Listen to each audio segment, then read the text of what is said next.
Welcome to the Kennedy Report. I'm Kennedy Hall. We're back after a little Easter vacation.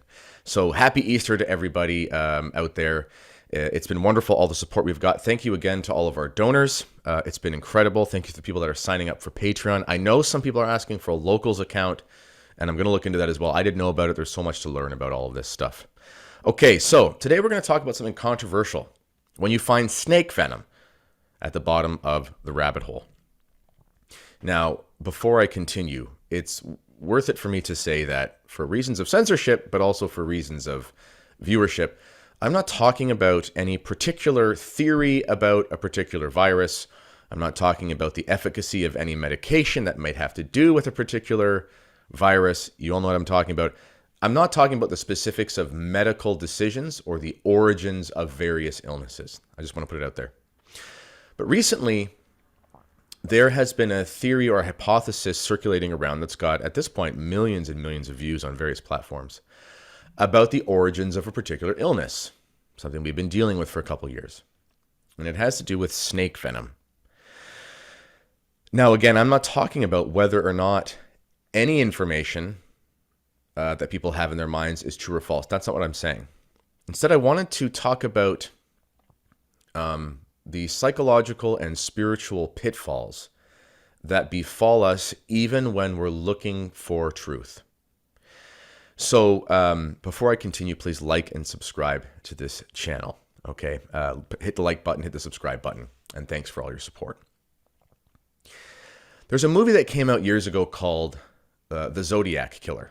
Now, I can't remember, I think it's called that, but I can't remember if the movie had objectionable scenes in it, with immodesty or language. Honestly, it's been so many years since I saw it, but I do remember the plot. And it was based on a true story about a real serial murderer, the Zodiac Killer.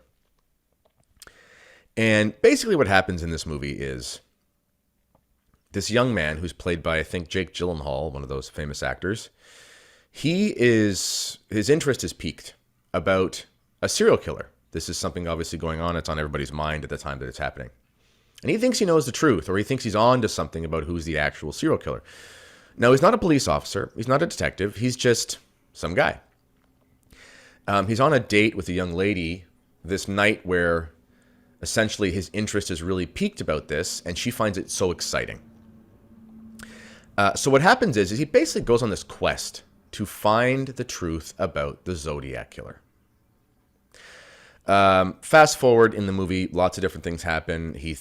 You can tell that he's found who the fella is throughout the film, but he keeps evading legal loopholes and things like that. At one point, he's actually face to face with the guy, and you're holding your breath going, oh my goodness, he's found him. But for some reason, this Zodiac Killer keeps evading the authorities. He's just he's a serial killer. These people are nuts, but obviously, if they can find out ways to avoid all the legal problems with murder, then they can obviously be pretty intelligent people. As the movie progresses, his search for the truth actually ends up ruining his marriage and turns him into a terrible husband and father. And why is that? Well, the thing is, it's not that it's not noble to seek after truth. It's great to figure out, the realities of the financial market, or how to do certain mathematical problems, or finding a cure for cancer. Looking after certain truths, earthly truths, that pertain to things that are not eternal. There is a nobility in that. This is why we applaud people who are detectives or journalists like myself. We want to know the truth about certain things, and those things can be very important. But there comes a point where our searching for truth can lead us to some pretty crazy places, where we can go down the rabbit hole so far where we actually are injured, in a sense, in our personal lives and in our spiritual lives, by our seeking after truths that are temporal, earthly, versus focusing on those truths that are supernatural and heavenly and eternal.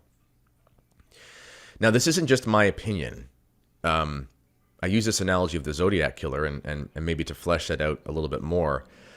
At the end of the film, he finally is certain who the murderer is. And there's this scene where, he's basically lost his wife. I think he's lost jobs. He's lost the respect of his children. Again, all because of the pursuit of finding out something true, which truth is objectively a good thing.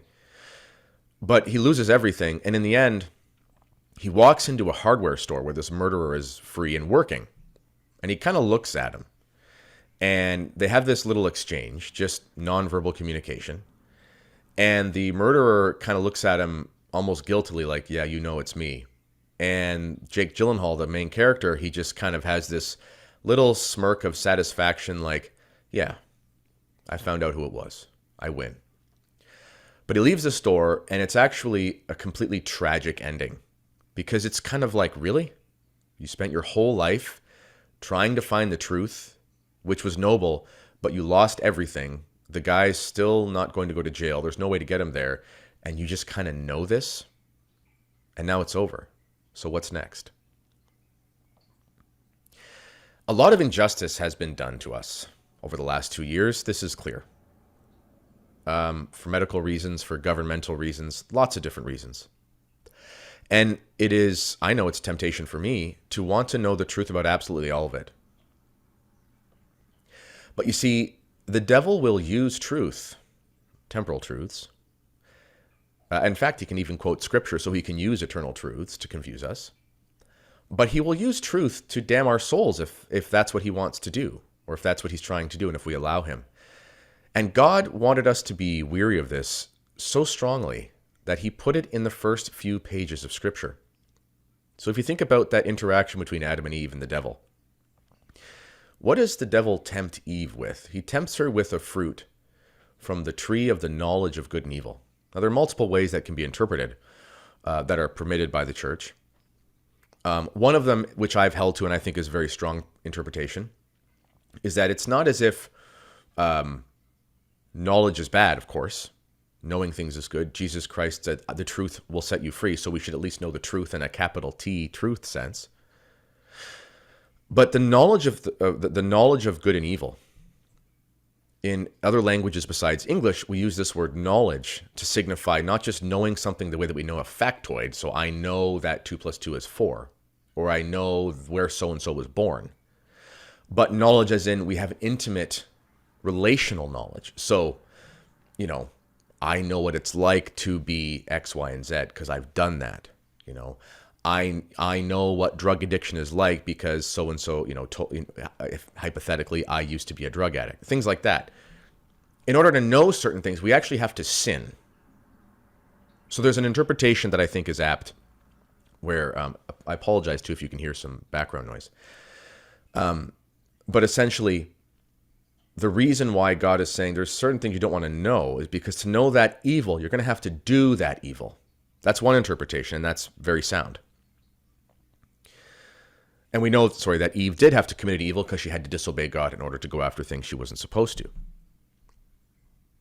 But there's another interpretation in that there are certain things that you don't need to know and that you shouldn't know yet and that will be revealed to you at a certain time. And it is more against the vice of curiosity that we're warned by that. I think both of those interpretations of this will apply. There are certain things that we just can't know. There are certain things that we might have to go to certain lengths to know that would actually cause us to be unvirtuous in order to know them. And there are certain things that we can't handle to know because we don't know what to do with the information, or we don't know how to receive the information because there's nothing we can do about it. And sometimes knowing the truth about something that you can't do anything about is actually paralyzing and is spiritually very dangerous because it causes you to despair. Also, we are fathers and mothers and professionals and things, priests and lay people. We have responsibilities.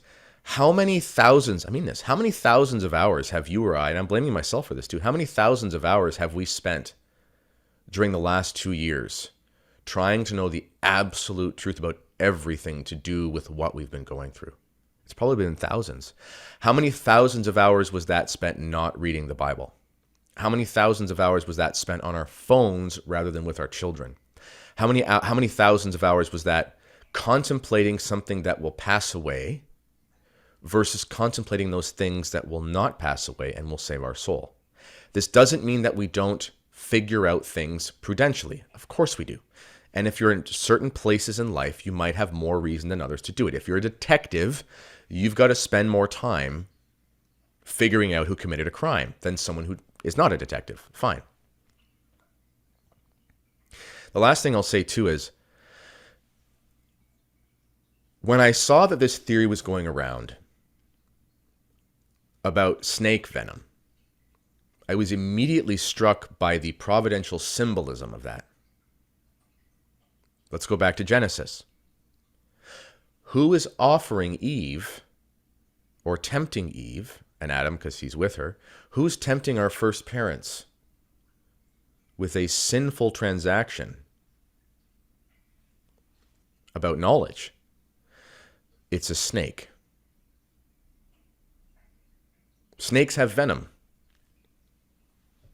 The venom in Genesis may be a metaphorical venom. I don't know if the serpent had venom. I don't know. But the venom of sin is more deadly than the venom from a physical snake. There's also more symbolism in snakes. They poison you and they suffocate you and cause you to die. And that's what sin does to us. I don't think it's an accident that if we go far enough down the rabbit hole, trying to find out the truths about certain things that may be important, but that we'll never know the truth of, probably. The fact that we find a snake and we find his venom, to me, is a clear sign from God that there are just certain things we need to stop going after. Now, you may disagree with me. You may say, Kennedy, you don't understand. Again, I'm not saying that there aren't certain truths in whatever is being circulated.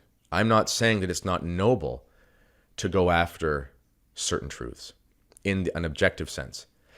But what I am saying is that millions of us who spend thousands of hours trying to get down to the bottom of all these rabbit holes about what's happened, we are just not in a position to spend as much time on that as we have, because we have to save our souls. And when we find a snake at the bottom of that rabbit hole, it might just be a warning from God that we should probably take a break. So that's my opinion. Please let me know what you think about it in the comments. If you've enjoyed this video, which I hope you have, please like the video and subscribe to the channel. Information about how to support the Kennedy Report can be found in the description of this video. You can go to thekennedyreport.com. Thank you to all the patrons that have signed up and all the donations. We just got off the Easter break. I was taking some time away, so I promise I'm going to get to all those patron relationships. We will. It's been a little backlog coming back to work and so forth. So thank you for joining us, and be careful when you find a snake, because the Bible tells us to be careful about that. So, this has been the Kennedy Report, and until next time, God bless.